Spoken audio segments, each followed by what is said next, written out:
All right, chat, who's ready to sit back and listen to a story? I've not read this before, but I had this book highly recommended to me. So, we're going to read a book called Ascendant, Songs of Chaos. It's been pitched to me as like the New Age Aragon with dragon riding.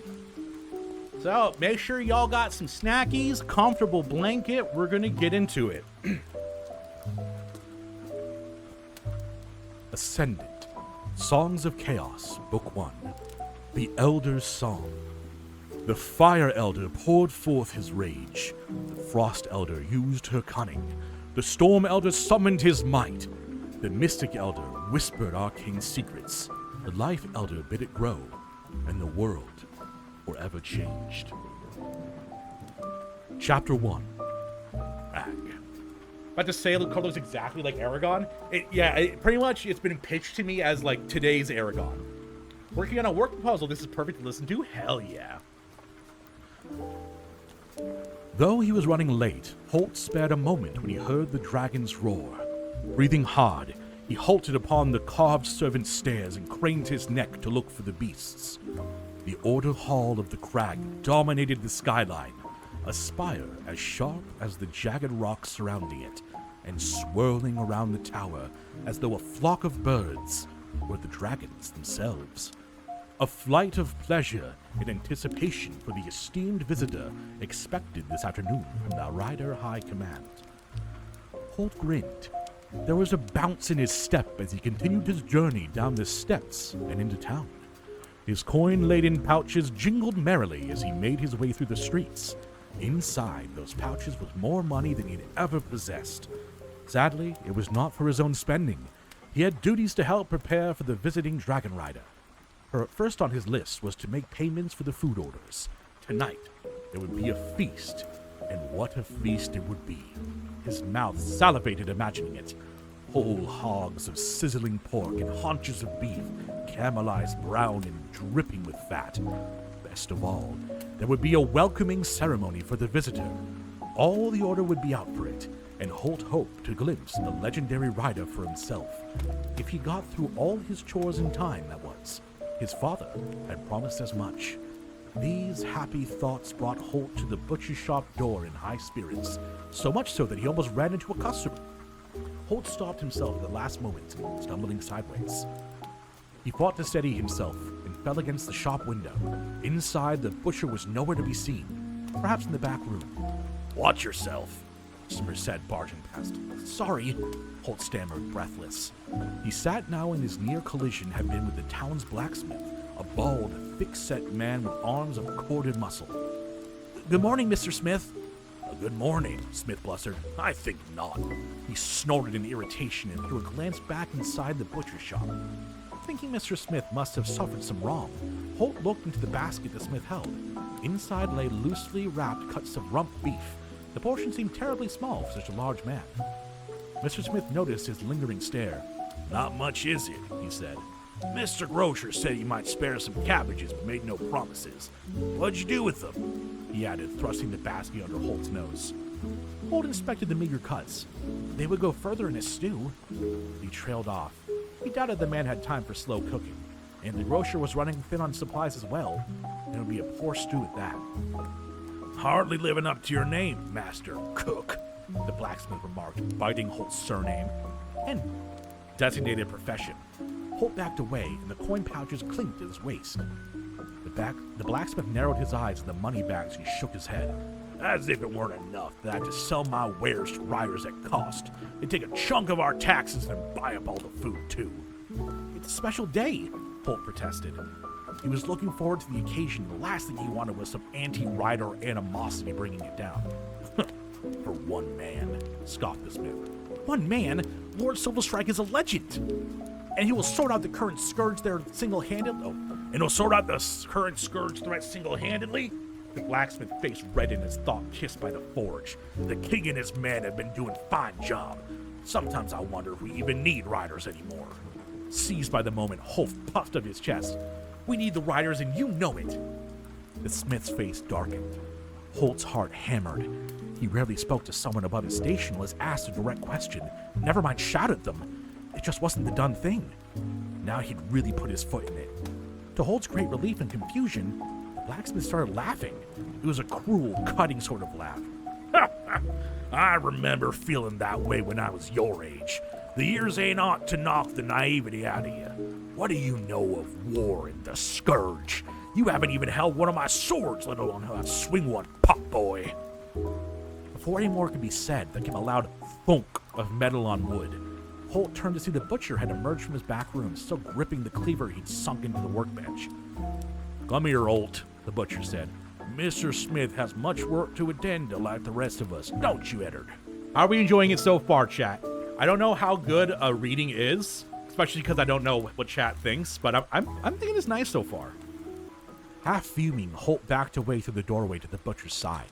The blacksmith narrowed his eyes further, almost to slits, and they seemed to think better of it. He left, closing the door with an unnecessary force. Never mind him, said the butcher. A scourge rising puts everyone on edge. He's a fool, Holt said, though he couldn't quite meet Mr. Butcher's eyes. He is vital to the kingdom's army and far above your station, the butcher said, not unkindly. Now, I won't hear another word on the matter. You'll be here to settle your father's purchases, and best you do before my coffers run dry. The huntsmen and the farmers have charged higher for this. Holt ferreted around in the inner pocket of his jerkin and pulled out a crumpled list written in his father's hasty hand. A potboy in the kitchens he might be, but at least he had been taught how to read. Understanding recipes would be troublesome otherwise. 50 haunches of beef comes from 3 gold pieces, Holt began, handing over the coins. His father and the kitchen staff would roast the beef with hot peppers and spices to please the fire dragons. The butcher took the coins with a smile and counted off the order by raising one finger. Holt continued, a dozen whole pigs comes to 2 gold and 40 silver. The pork would be baked with a thick crust of herbs for the emerald dragons. And 2 dozen whole sheep is 8 gold and 40 silver. Seems like a waste of good wool, said the butcher, although he happily accepted the bags of money. We'll make 6 different lamb dishes, Holt said, and have another for each dish just in case one's more popular on the night. The butcher bit his lip. Don't those strange dragons ever just decide which way they like their lamb best? You wish. One day they'll like it boiled, the next day like it pan-fried in garlic, and then they'll demand it roasted. Sometimes they'll change their minds on the same day. Mystic dragons are weird.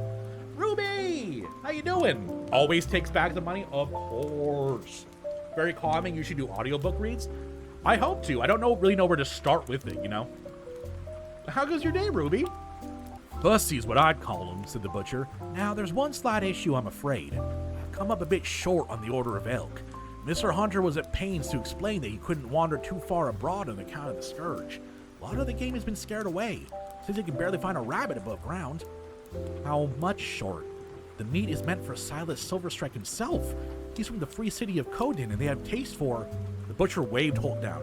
I got a whole carcass for you. Ribs, loins, steak, organs, and suing cuts. If that'll suffice. 1? We asked for 2. That's not a little short, it's half. And as such, I'll need only half the payment. As I say, the huntsman, it's fine. Yet Holt's shoulders tensed. No one, from his father to the flight commander herself, would want to disappoint Silas if they could help it. I'm sure old Silverstrike won't mind if his favorite food runs low, says the butcher. He's a war hero, not some pampered elderwoman's hound. I'm sure you're right. Holt paid the butcher for the single elk, then inspected his list again. There's plenty more to be getting on with. I ought to get going. Father has sent one of the maids to pay Mr. Poulter, but I'm to visit Mr. Monger to get fish for the ice dragons. The butcher nodded. Busy day ahead. I got the lads out back loading the wagons, and I'll send them on their way soon. Take care, Master Cook. Give my best to your father for me. Thank you, and I will, Holt called back, already with one foot out the door. He had to hurry. He was to make every purchase and wash every dish before Silas arrived. Out on the streets, he heard the distant roaring of the dragons again. Holt forced himself to stay focused on the tasks at hand and keep his game firmly at street level. Mr. Monger's shop was farther down the lane, closer to the southern gates and the town walls. On his way, Holt couldn't help but notice how quiet the streets were. Market stalls sat unmanned. The air was void of the general clatter and bustle of the morning life. But few folk there were kept their heads down. In places the town seemed inhabited only by stray cats lying languidly on the warm cobblestones. Holt's general air of optimism took a knock. He'd been very young the last time the scourge had threatened the kingdom and could barely remember it. If people were worried, all the riders of the realm close at hand, how must those in remote villages and hamlets feel? Soon enough, he came inside of Mr. Monger's shop, and the town gate's not far beyond. A sudden call came from the soldier upon the gatehouse. All the soldiers in the vicinity sprang into action. Holt drew up level with Mr. Monger's shop, but didn't enter. He had become fixated by the events at the gate. His senses peaked. A primal understanding that something was terribly wrong washed over him. The soldiers moved in a panic. Their voices were high. Doing amazing? Hell yeah, dude. I'm glad. It's always good to see you in chat, Ruby. Shrieking groan heralded the opening of the tall gates, and though the opening hurried in men and horses, blood streaked their breastplates and many struggled to dismount. Behind them followed dozens of spearmen, walking as though each step brought fresh pain. Remaining at a safe distance outside were several wagons covered in dirtied white canvas.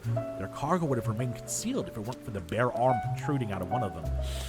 Bring out your dead! Bring out your dead!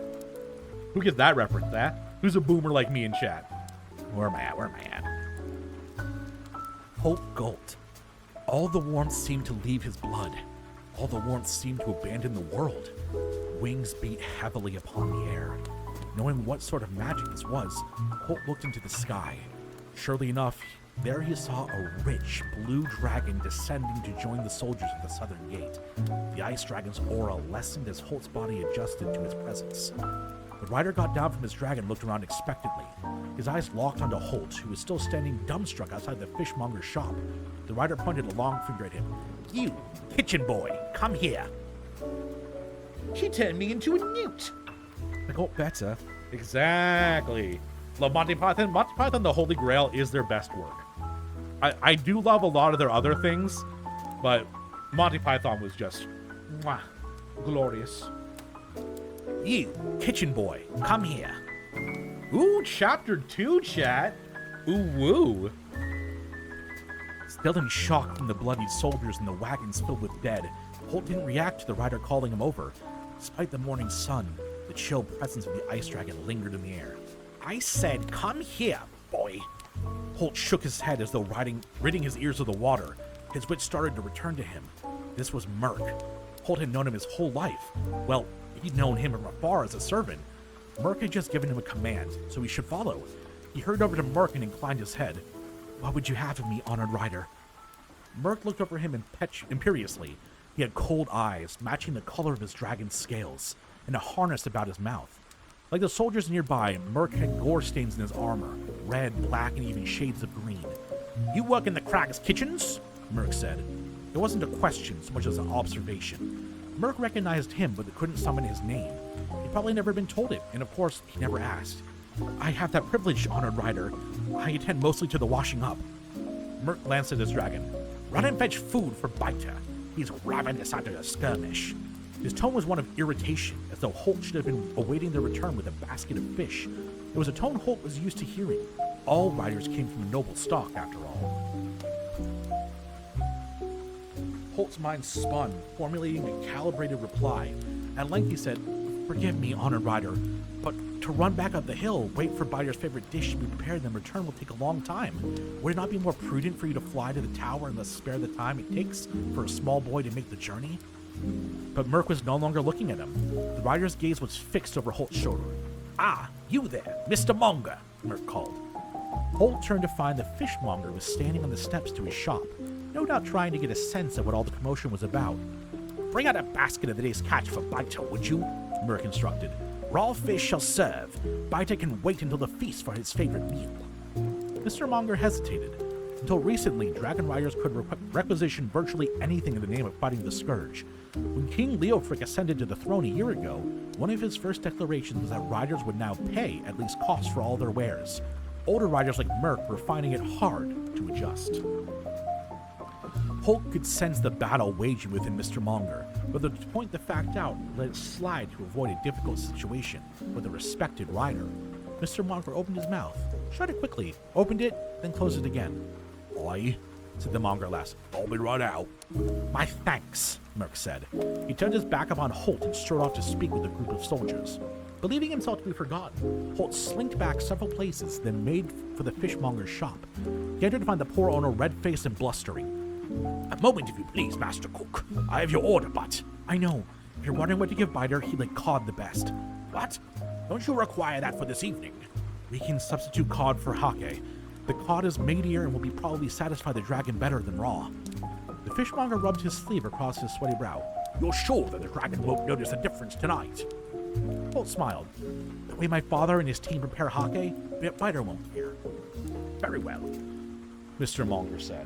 With wearied resignation, he moved the cod from the prepared basket and was placed into a fresh one. Likely this choice of fish strung all the more, for it wasn't cheap.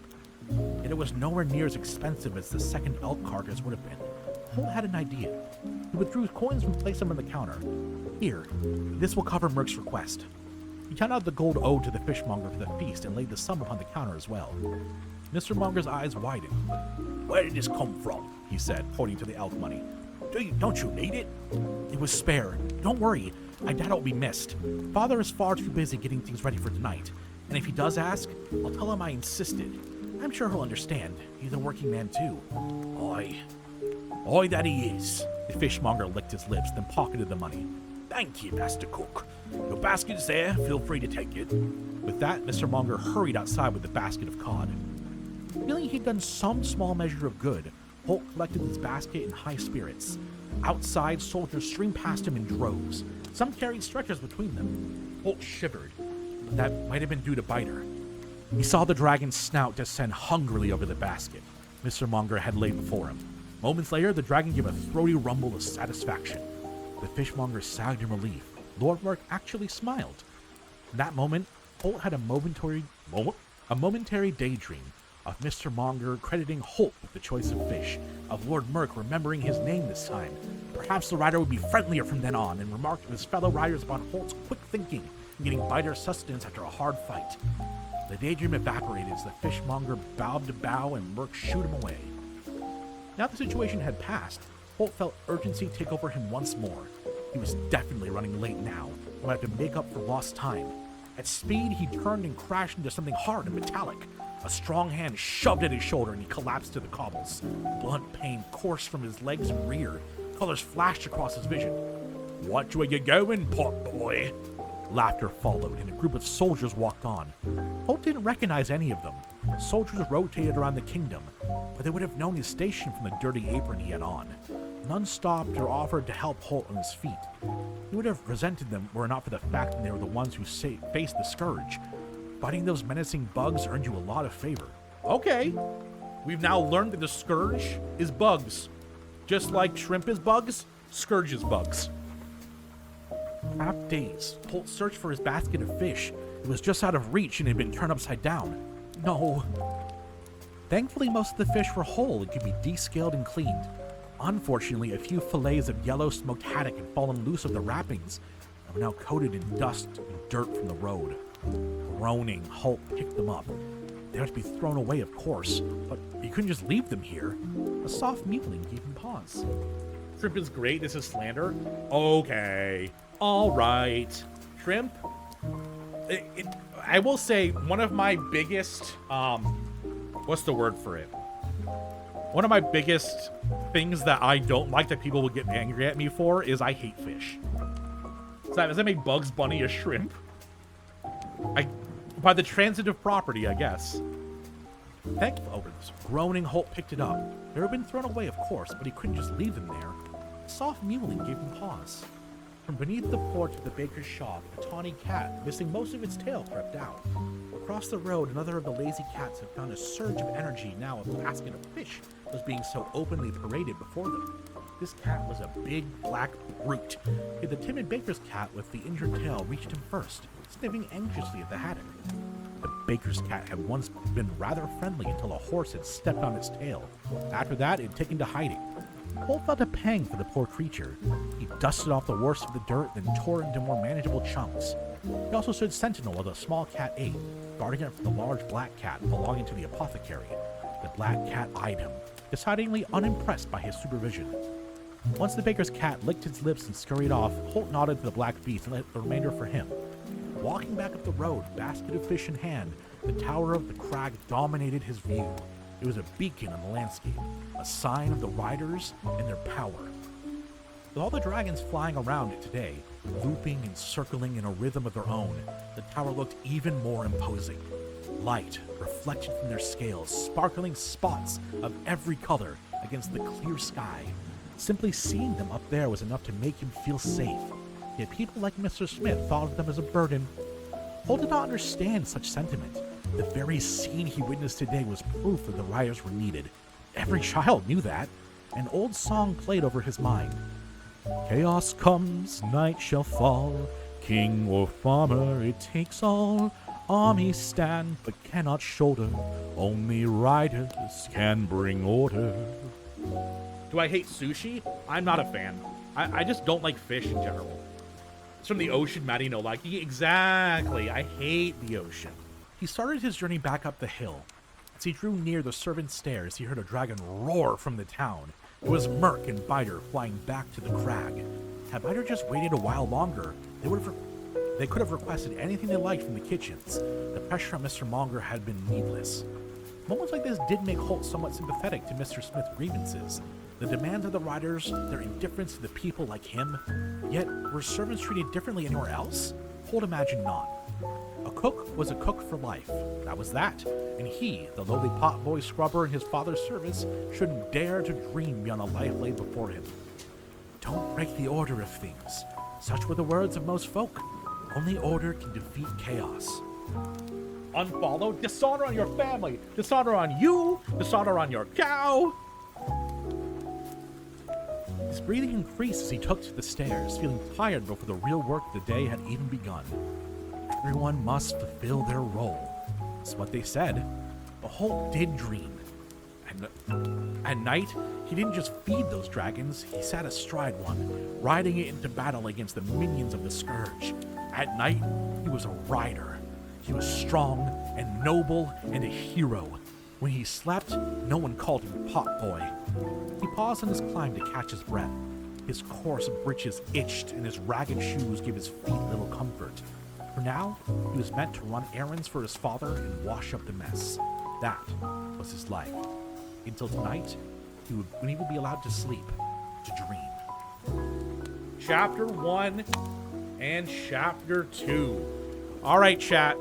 I need everyone who's here to sound off. What did we think? What did we think of the book club? Do you think ending a stream with doing a little bit of a reading from a book might be good? Because I think it might be a cool way to wind down a stream. Maybe get some book club going, get some people to hear some stories they never had. So good, so amazing. We got Annie and Honeycomb voting for it. That was great. Oh my god. Okay, I'll tell you, chat. I was really worried today doing this book club thing. I had it all set up ahead of time. I got stuff downloaded. I got this scene prepared. And I was nervous.